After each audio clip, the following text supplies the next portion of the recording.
There are 87 different zones in World of Warcraft, including the starting zones for Death Knights, for Pandaren, for Goblins, and for Worgen. Each zone, of course, has its own quests, its own atmosphere, its own story, its own characters. That's a lot of zones, and while nowadays, most of the time people just sit in their capital cities AFK all day, there was once upon a time when the game actually encouraged you and made you go out there into the world and actually explore the zones. So, I've compiled a list of the top 10 zones I think were the most memorable, fun, and overall enjoyable zones of World of Warcraft. However, these are all based on my own opinion and experiences, so if your favorite zone didn't make the list, sorry. Also, I'm just going to point this out now, no Wrath of the Lich King, Cataclysm, or Mists of Pandaria zones actually made it onto my list, just because most of the fond memories I have of WoW and the most enjoyable times were had during Burning Crusade and during Classic WoW. So, this is Glink, and these are the top 10 best zones of World of Warcraft.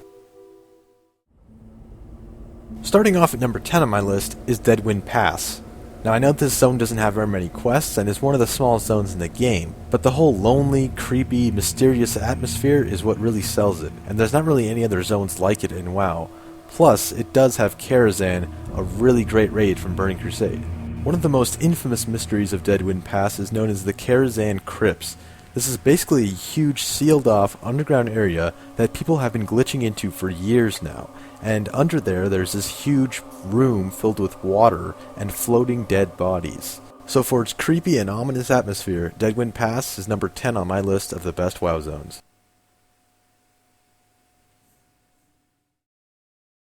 Number 9 on my list is the Barrens. Now, I'm not talking about the Barrens after Cataclysm, but just the whole Barrens like it was before Cataclysm as one big zone. Now, because the Barrens was such a large zone, that also meant there was a lot of people in it, and that led to what was called Barrens Chat. Barrens Chat can best be described as trade chat with none of the trade and a lot more of the miscellaneous chat that goes on. And even though Barrens Chat doesn't happen anymore, the Barrens still has a lot of cool and memorable places such as Ratchet, Crossroads, and Wailing Caverns. Number 8 on my list is Duskwood. Duskwood has a really spooky theme of a really dark forest with lots of undead, ogres, worgen, and ghosts throughout the zone. What's really cool is that the whole dark and gloomy theme also really fits with the quests and characters. Like for example, instead of just Stormwind guards everywhere, there's a group called the Night Watch that actually looks different and fits with the zone. In the middle of the zone, there's this winding path leading up to this huge portal.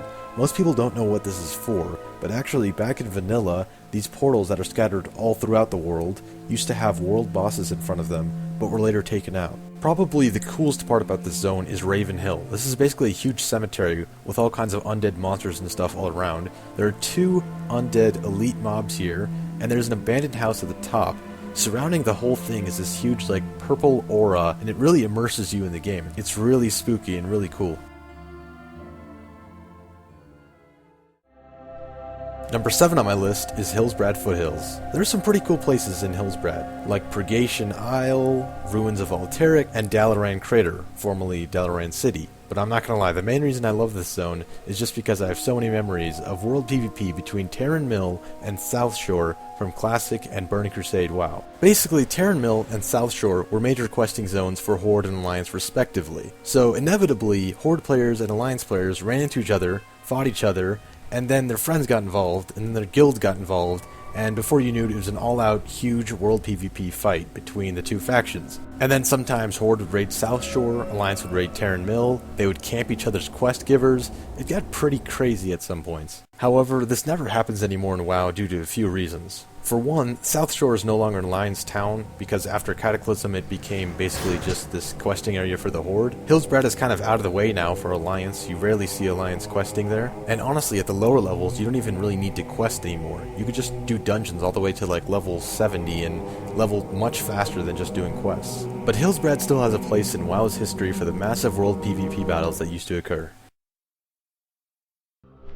Number 6 on my list is Ungoro Crater. This zone is really scenic, there's a lot of huge tall trees everywhere. It's kind of also prehistoric because there's this volcano in the middle, there's dinosaurs everywhere, there's raptors. It's just a really unique zone in that way. Questing in this zone is also pretty fun, and while I prefer the classic WoW quests, the Cataclysm quests aren't bad either. But really though, the best thing about this zone is just the beautiful scenery and locations. It really makes you feel like you're in Jurassic Park or something. Unfortunately, this zone is pretty out of the way for Alliance players, and so it's usually overlooked by Alliance. but definitely it is a great zone, and even though it is sort of out of the way, it's definitely worth going to quest it if you haven't. Number 5 on my list is Westfall. Westfall, of course, is a farmland-style western environment, and while the quests are okay, the main reason I like Westfall is because of the secret hideout hidden inside the unassuming town of Moonbrook.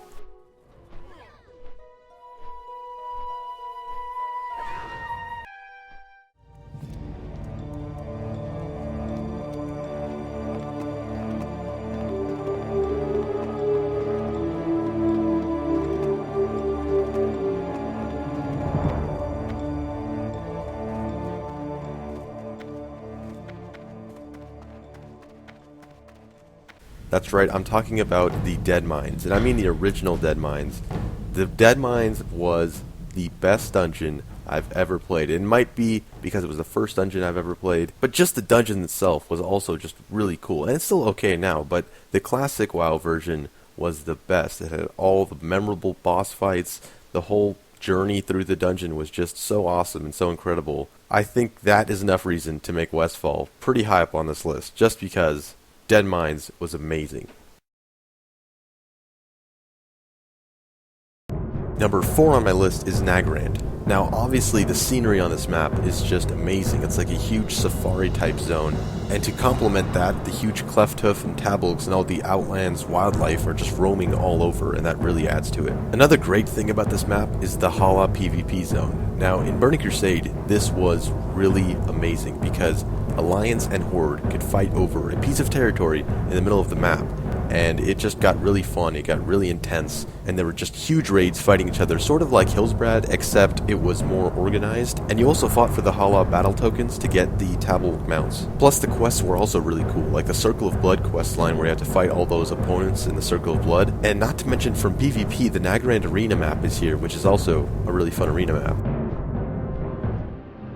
Number 3 on my list is Netherstorm. This zone is the most quintessential Outlands zone. It has so much sci-fi elements going on. It has the lightning everywhere across the sky. You have this basically spaceships just floating like Tempest Keep and the Mechanar.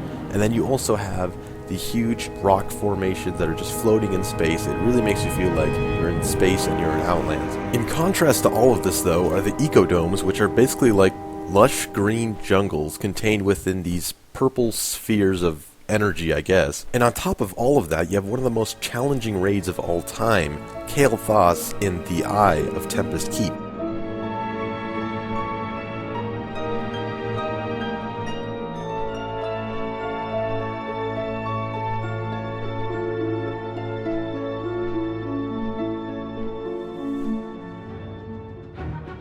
Number 2 on my list, and this had to be somewhere on my list, Stranglethorn Vale. And once again, I'm kind of more referring to the classic WoW style of Stranglethorn Vale, but the current one is also fine. Stranglethorn Vale's environment is just awesome because it's like one big exotic jungle. You have the troll tribes and their villages everywhere, you have the goblins at Booty Bay, you have the pirates of Bloodsail Buccaneers. It's just a really cool, fun zone. This is another zone that had a lot going for it PvP-wise. For one, there was of course the Stranglethorn Vale Arena, which was kind of like the predecessor to the modern-day PvP arena, because whoever entered would be flagged, even if they were on the same faction as you.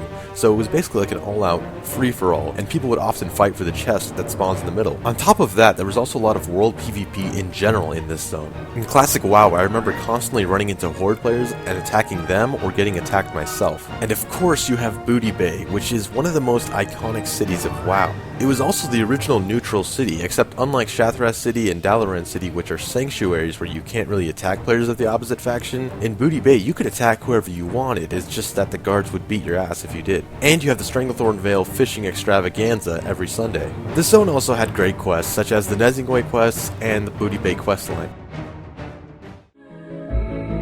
So for the best zone of World of Warcraft, at number 1 on my list, I went back to the beginning. Where it all started, where it all began, Teldrassil. Now I know most people fondly remember Elwyn Forest as the most memorable zone and as the best starting zone. And yes, Elwyn is all great and all, but look, here's the thing about Teldrassil. I could tell you about how Darnassus is the most underrated city, about how the fact that the whole zone is on a giant tree in the middle of the ocean, but no, the reason I chose this zone, the reason I like it so much, besides the fact that I started here, is one very simple reason. The entire zone captures perfectly the essence of a fantasy game. It is exactly what I envisioned World of Warcraft would be like before playing it, and what I envision when I look back on it. It's a big, magical forest with creatures and demons and elves and all that kind of stuff. That is why Teldrassil is the best zone in the game. Thank you for watching, and I will see you next time.